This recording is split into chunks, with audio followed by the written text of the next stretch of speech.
Monday pa lang ay nag-restock nga ako dito sa munting tindahan pero hindi nga pwede na hindi ulit mamili. Gabi kasi na nag-refill nga po ako ng mga kape at kulang dito sa aking mga organizer. Napansin ko nga marami na nga rin po talaga kailangang bilhin. Ubusan nga ako ng mga kape at yung ibang biskwit kaya pinabili ko si Kuya Sian at siya na nga muna nag-grocery. Pero habang nagre-refill nga ako dyan, Kumarites, napansin ko nga marami na rin naman talagang kulang kaya kailangan ko nang mamili kahit wala pang Saturday. Dalawang Nescafe stick na nga yung pinabili ko kay Kuya Sian dahil talaga namang ang bilis maubos nito sa munti namin tindahan. Bala ko sana yung isa ay doon sa kusina namin kaso hindi ko na nga po nirefill doon. I-refill ko na nga lang po lahat dito sa tindahan. Sa Saturday ay bibili na lang kami ng sarili naming kape. Yung pwede ilagay doon sa kusina. Yung Kumarites, magkano na ang Nescafe stick? Sa akin nga po ay 4 pesos pa din. Magkakaiba man tayo ng presyo, syempre yung iba nangungupahan tapos gumagamit pa ng gasolina. At sa bayan pa talaga namimili. Itong Magic Sarap ko nga Kumarites ay 6 pesos nga po yung benta ko dyan. Parang nung Lunes lang ay nag-refill ako dito pero tingnan nyo naman at ubos na nga rin po yung dalawang haba. Pero tingnan nyo naman at nag-refill na naman nga po ako. Kaya pag may mga promo talaga ay madalas talaga akong kumukuha ng maramihan para hindi sayang. Lalo na nga po itong Milo ay madalas talaga itong mabenta sa akin. Hindi nga lang po talaga ako nakakakuha ng Champ Bites dahil lagi nga pong ubos sa online na binibilhan ko. So ito naman nga po nung Friday ay nag-grocery na naman nga po ako. Dineliver nga po ito dahil lagpas nga po yan ng 4,000. Bumili na nga rin po ako dyan ng bigas pati na nga rin po ng mantika dahil naubusan na nga po kami ng bigas na kinikilo. Mga dati ko pang followers, alam nila na tuwing Saturday lang talaga ako nag-grocery, minsan hindi pa. Kasi yung kinikita ko nga po sa araw-araw ay pambayad lang ng utang. Minsan pagdating ng Saturday ay wala ka pang grocery dahil ibabayad mo pa nga sa mga bills. Pero ngayon nakakatuwa lang talaga na anytime na gusto kong mamili ng stock ay pwede na. Hindi ko na nga kailangang intayin yung sahod ni Jowa para makapamili ako ng paninda. Kaya importante din talaga na may mga extra income tayo para makatulong sa atin.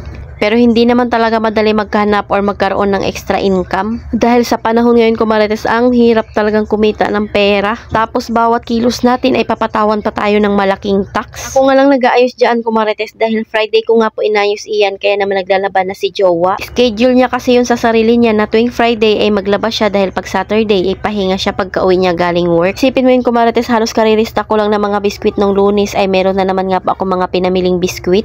Kaya thank you Lord talaga sa mga customer na ibinibigay niya sa akin para dito nga bumili sa tindahan namin. Doon nga po sa nakalagay sa post ko 3 days ago pa lang nag-display ako ng mga ganito. Ngayon nga po nagdi-display na naman. Pero araw-araw nga po ako may pinapabili kay Kuya Sian sa grocery. Hindi ko na nga po yun sinasali. Pero na nga pag nakikita ko ngang 2 piraso na lang ay kailangan talaga mabili ka agad iyon para hindi nga po maubusan. At pag may naghanap may maibigay ka agad. Tanggal ko nga muna yung mga lumang stock dyan ng mga those days. Ayan at binagay ko yung mga bago kong pamili. Harap ko nilagay syempre yung mga dating stock. To na naubusan nga rin po ako ng mga patis na kaya ayan namili na nga ako 5 piraso lang. Buti na nga lang talaga at sobrang lapit lang ng grocery store sa amin. Yung mga malalayo lang naman ay kayong kagaya sa mga Pure Gold at saka Dali. Kung mga paninda lang ay malapit lang talaga sa amin yung mga grocery na pinagbibilhan namin. Kung naka 4,000 ka mahigit ay libre na nga rin po yung deliver sa bahay. Kaya kailangan talaga pag namimili ako ay pinapaabot ko talaga ng 4,000 para hindi na nga kailangan buhatin ni Jowa lalo na nga kung mabibigat. Wala pa kasi kaming service Kumarites at bike lang talaga ang meron kami.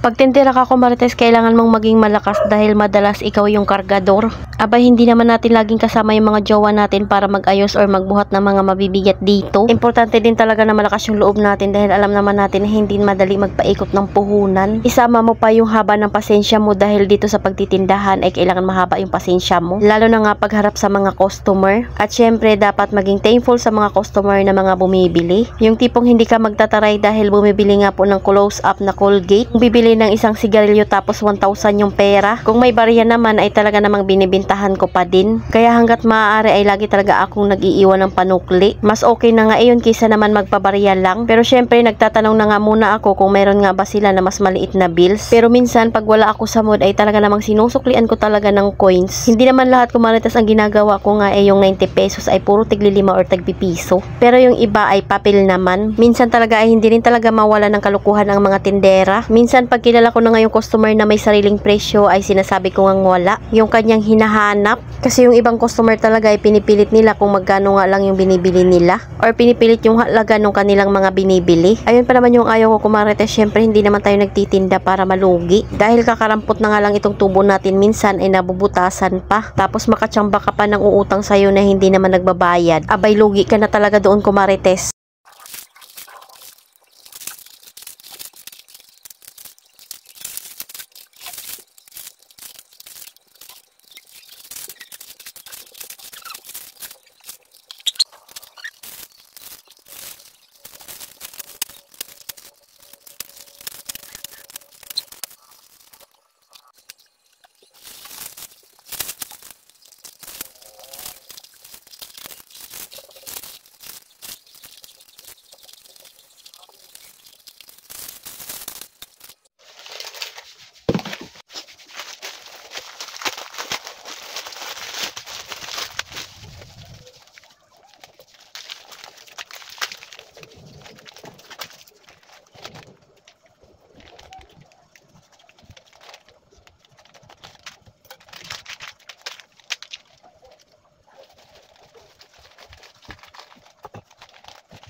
So ayan, tapos na naman nga po ako mag-restock kumarites. Salamat sa panunod. Follow for more. God bless us. At sana i-share nyo na nga rin po itong aking video.